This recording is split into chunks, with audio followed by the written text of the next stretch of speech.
Hi everyone. Today we're looking at a game that hasn't been released yet, Builders of Egypt. It's expected to release this year, 2020, and is being developed by Strategy Labs.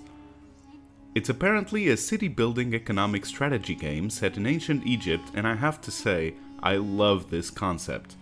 I spent much of my childhood playing Pharaoh and Queen of the Nile, its expansion. While I'd love to show you those games, I've never been able to figure out how to run them in modern systems without constant crashing.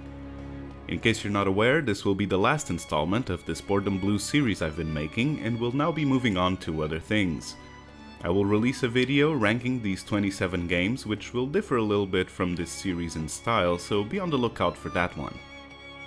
So without further ado, let's answer the question, should you play it?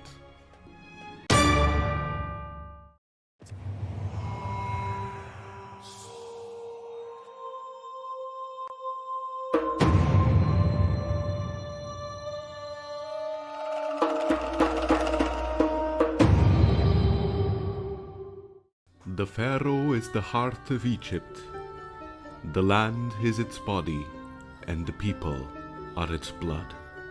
Well guys, so I started up Builders of Egypt, and it was immediately apparent that my computer was not made to handle this game. The footage you're watching is from the second time that I attempted the beginning mission.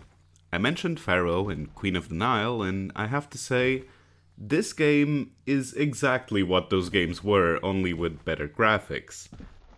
You put down housing plots, which will make people move into the city.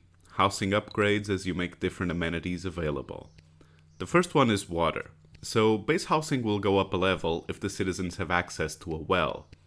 The next level of housing upgrade happens when you make at least one type of food available, and the one after that requires access to places of worship, but that level is beyond what's featured in this demo. The tutorial has us put down a clay pit, stockpile yards, and a brick maker.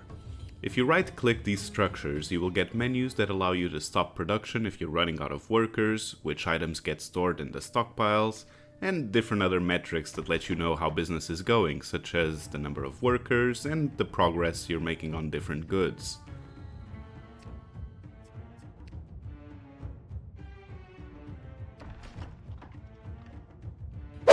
We built a granary to store food in and a bazaar to distribute it, and the game had us open a trade route to Abydos. They buy clay and bricks. One thing you need to know is that manufactured goods will always net you more money than exporting just the raw materials.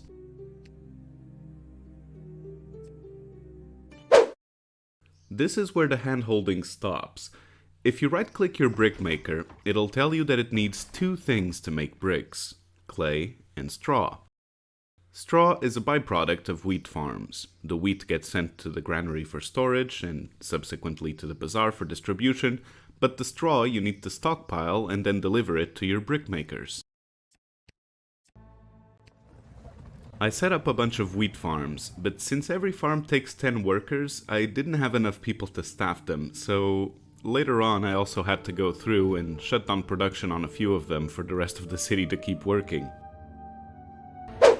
My OCD played up as usual, so I had stockpiles dedicated to certain materials. One to hold the clay, one for the straw, one for the bricks. I also made an extra one since we will need pottery to win the mission. I really couldn't help myself. It's just a more organized way of looking at your stocks without having to switch to the economy screen. Now that the basis of my economy was set up, I needed people, so I got to work making some more plots. Even though these might not be the more efficient plot setups, I wanted everything to look good, so I made them the same as the one the tutorial had me make. You'll notice that you can check the ranges of buildings, such as bazaars and wells, so I did that as I put them down. There's no point in having big overlaps or on wasting workers on buildings and businesses you don't need. I waited for everyone to move in and settle down, and I had already gone into debt. I figured once operations started, we'd make our money back. Instead of using the Deben as the coin of Egypt, this game opted to use breads for some reason. I don't really get it. Since this is basically Pharaoh, you could have maintained the currency.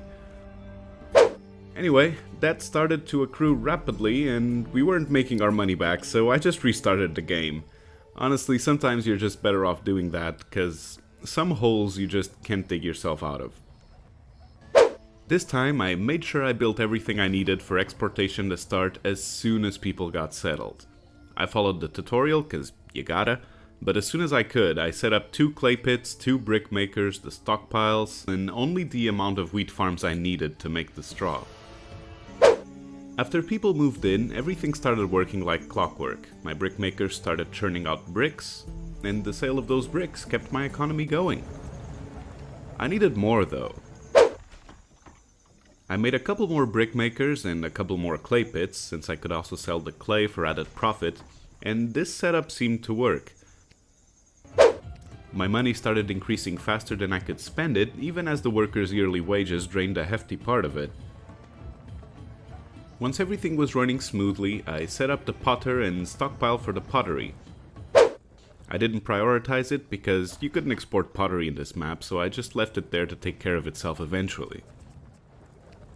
Now everything was becoming easy. Money just kept rolling in. I couldn't really build anything else, so I put down a couple shrines and started planting trees around town to beautify it. Well, look at that!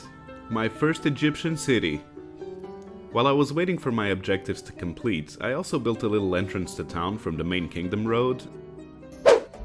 And this was the setup that eventually won the map.